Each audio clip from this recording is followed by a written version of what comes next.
जो America Venezuela के राष्ट्रपति को उसके बेडरूम से उठवा सकता है, वो ईरान के सामने अचानक से बेबस क्यों नजर आने लगा? Israeli officials convinced you to not strike Iran. Nobody convinced me. I convinced myself. 13 जनवरी को डोनाल्ड ट्रंप ने जब ईरान के लोगों से कहा कि मदद रास्ते में है, तो उसका सीधा मतलब था कि हमला होने वाला है। And all I say to them is help is on its way. You saw. लेकिन फिर 15 जनवरी को डोनाल्ड ट्रंप ने यूटर्न ले लिया और कहा हमला नहीं होगा। सारी दुनिया हैरान थी कि आखिर 48 घंटों में ऐसा हुआ क्या? डोनाल्ड ट्रंप की वो कौन सी कमजोरी थी जिसे सऊदी अरब और कतर ने पकड़ लिया था? सवाल उठा कि क्या ईरान के ऊपर जो जंग के बादल मंडरा रहे थे वो हट गए? क्या खामनोई जो है अब ईरान में सर्वे सर्वा बने रहेंगे? क्या डोनाल्ड ट्रंप ने कोई बैकडोर से डील कर ली ईरान के साथ? आज इस वीडियो में हम आपको बताएंगे कि इजराइल के पीएम नेतन्याहू ने डोनाल्ड ट्रंप को वो कौन सा फोन किया था जिसने जंग रोक दी। क्या आगे जंग होगी? क्या चीन और रूस की एंट्री ने अमेरिका के हाथ बांध दिए हैं? आने वाले टाइम में एलॉन मस्क की स्टारलिंक क्या ईरान में क्रांति लाने वाली है? और सबसे महत्वपूर्ण या कहें कि सबसे रोचक कि 15 जनवरी को अचानक से पेंटागन में पिज्जा के ऑर्डर कैसे बढ़ गए थे? पिज्जा और युद्ध बड़ा खास कॉम्बिनेशन है अमेरिका को लेकर। लेकिन इस कहानी को समझना है तो आपको 15 जनवरी 2026 की शाम को चलना होगा, क्योंकि वॉशिंगटन में सब कुछ सामान्य था। रक्षा मामलों के जानकार और इंटरनेट पर नजर रखने वाले जासूसों की नजरें पेंटागन पर टिकी थी। एक आसपास अजीब सी हलचल थी। पिज्जा की दुकानों में देर रात ऑर्डर्स बढ़ रहे थे। इसे खुफिया दुनिया में द पेंटागन पिज्जा इंडेक्स कहा जाता है। हालांकि कोई सरकारी नियम नहीं है, लेकिन यह एक बहुत सटीक इशारा माना जाता है। 1990 के दशक में फ्रैंक मीक्स नाम के एक पिज्जा वाले ने इस बात का खुलासा किया था कि अमेरिका जब भी किसी देश पर बड़ा युद्ध या कोई बड़ी फौजी कार्रवाई करता है तो पेंटागन और व्हाइट हाउस में पिज्जा की डिलीवरी कई गुना बढ़ जाती है। वजह साफ है, अधिकारी उस दिन घर नहीं जाते, वो वॉर रूम में बैठकर रणनीति बनाते हैं। 15 जनवरी की रात भी कुछ ऐसा ही हो रहा था। पेंटागन के भीतर नक्शे खुले थे, ईरान के 52 ठिकानों पर निशाने लगाए गए थे। इशारा बिल्कुल साफ था कि हमला होगा, लेकिन ठीक उसी वक्त हजारों मील दूर एक फोन कॉल ने सारे खेल को पलट कर रख दिया। वो फोन कॉल किसका था? वो फोन कॉल नेतन्याहू का था, क्योंकि तेल अवीव में माहौल तनाव भरा था। खबरों की माने तो इजरायली प्रधानमंत्री बेंजामिन नेतन्याहू के विमान ने एक अजीब हरकत की। मीडिया रिपोर्ट्स कहती हैं कि यह सुरक्षा के लिए किया गया था। जब भी बड़े हमले का डर होता है तो पीएम को सुरक्षित जगहों पर ले जाया जाता है, लेकिन असली खबर तो वो फोन कॉल थी जो नेतन्याहू ने अमेरिका में की। 14 जनवरी को इजरायली पीएम ने ट्रंप और अमेरिका के उपराष्ट्रपति को साफ शब्दों में सलाह दी कि अभी ईरान पर आप हमला मत कीजिए, हम आपसे रिक्वेस्ट कर रहे हैं। अब ये दुनिया में कई लोगों को चौंका सकता है कि इजराइल का प्रधानमंत्री अमेरिका से क्यों कह रहा है कि आप ईरान पर हमला मत कीजिए, क्योंकि इजराइल और नेतन्याहू तो पिछले 20 साल से चाहते थे कि ईरान पर अटैक हो जाए। फिर सवाल है वो फोन करके रिक्वेस्ट क्यों कर रहे हैं? इसके पीछे की असली वजह जो है वो इजराइल की फौजी तैयारी थी। जून 2025 की लड़ाई में इजराइल की आयरन डोम मिसाइल सिस्टम पर बहुत दबाव डाला गया था। इजराइल को अपनी मिसाइलें दोबारा भरने के लिए समय चाहिए था।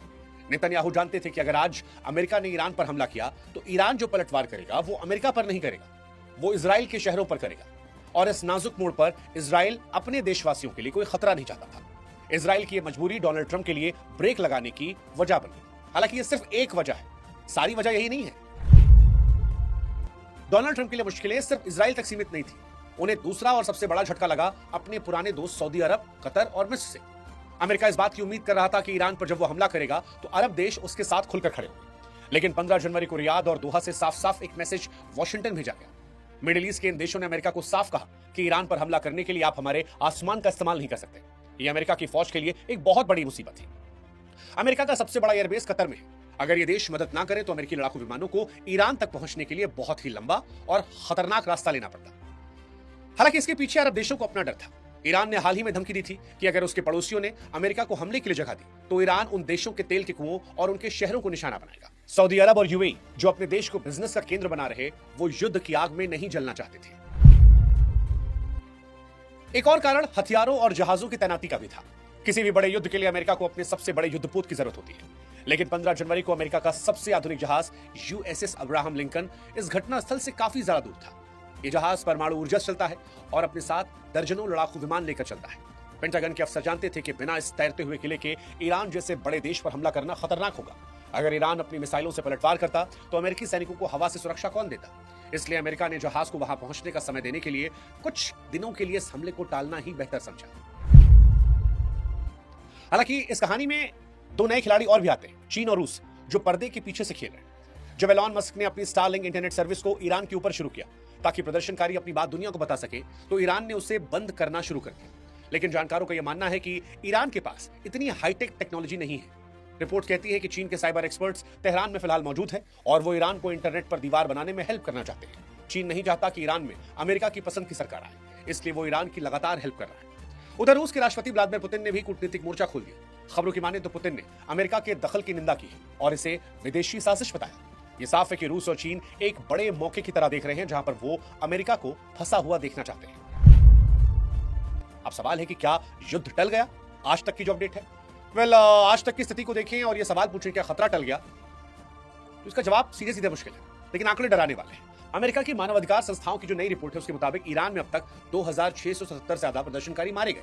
सड़कों पर विरोध प्रदर्शन कुछ धीमे जरूर पड़े, लेकिन सरकार अभी भी सख्त है। ईरान के सुप्रीम लीडर अयतुल्लाह खामेनी ने 18 जनवरी को बयान दिया था कि हजारों लोग विदेशी ताकतों के भड़काए दंगों में मारे गए। उन्होंने सीधे तौर पर अमेरिका और इजराइल को इसके लिए जिम्मेदार ठहराया। वहीं दूसरी तरफ यूएन ने अमेरिका में एक नया दांव चला है। अमेरिका ने ईरान और उसके व्यापारिक साथियों पर 25% टैक्स लगाने की धमकी दी है, यानी अमेरिका मिसाइल के बजाय आर्थिक हथियारों का इस्तेमाल करेगा। लेकिन इन सब के बीच में गौर करने वाली बात यह कि अमेरिकी सेना ने अपनी जगह नहीं बदली। यूएसएस अब्राहम लिंकन अभी भी रास्ते में और कतर के एयरबेस पर भी हलचल सामान्य है। कई एक्सपर्ट ऐसे हैं जो इसे तूफान से पहले की खामोशी मान रहे हैं।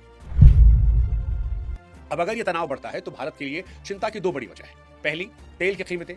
अगर समंदर का वो रास्ता बंद होता है जहां से तेल आता है तो भारत में महंगाई बेकाबू हो जाएगी। दूसरी, चीन का एंगल। अगर अमेरिका और चीन ईरान आमने सामने आते हैं तो इसका असर एशिया की सीमाओं पर ही पड़ेगा। भारत हमेशा से बातचीत का पक्षधर रहा और 14 जनवरी की एडवाइजरी के बाद से भारतीय विदेश मंत्रालय भी पल पल की खबर रख रहे हैं। अब सवाल यह है कि क्या तैयारी का समय है? निष्कर्ष क्या है इस पूरी कहानी का? क्या पिज्जा ठंडा होने के साथ जंग की गर्मी खत्म हो गई? जवाब है अभी नहीं। अमेरिकी रणनीतिकार इसे शांति नहीं, दोबारा और बेहतर तैयारी करना मान रहे हैं। वो जो कहावत है कि शेर जब शिकार से पहले रुकता है तो वो डरता नहीं है, वो अपनी जगह को और बेहतर कर रहा होता है। डोनाल्ड ट्रंप का इतिहास गवाह है कि उनका कोई भरोसा नहीं। 1 जनवरी 2026 को वेनेजुएला के मामले में भी ऐसा लग रहा था कि बात बन गई है, लेकिन अगली ही पल एक्शन हो गया।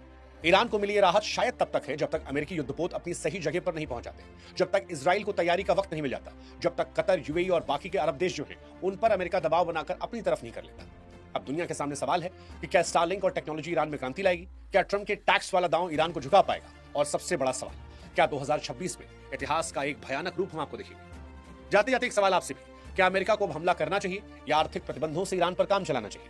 कमेंट करके आप बताइए। और साथ ही यही बताइए, क्या अमेरिका जो कर रहा है वो दादागिरी है या फिर ईरान के अंदर की जो आवाजें हैं उनका साथ देना एक तीर से दो निशाना है? What's your take? Please comment. और किसी और विषय पर अगर आप चाहते हैं कि हम एक विस्तृत जानकारी आप तक पहुंचाएं तो कृपया करके आप उसे कमेंट सेक्शन में लिखिएगा। हमारा आपका रिश्ता यूं ही चलता रहे। ऐसी तमाम किस्से, कहानियां, जियोपॉलिटिकल विषयों पर हम आपको लाते रहेंगे। बाकी आप जुड़े रहिए हमारे साथ, बने रहिए हमारे साथ। और हमारा एक नया गाना भी आ रहा है, बोलो राम, उसे भी आप जरूर देखिएगा। हमें वहां पर भी आपसे उतना ही प्यार चाहिए। जय हिंद, जय भारत, नमस्कार।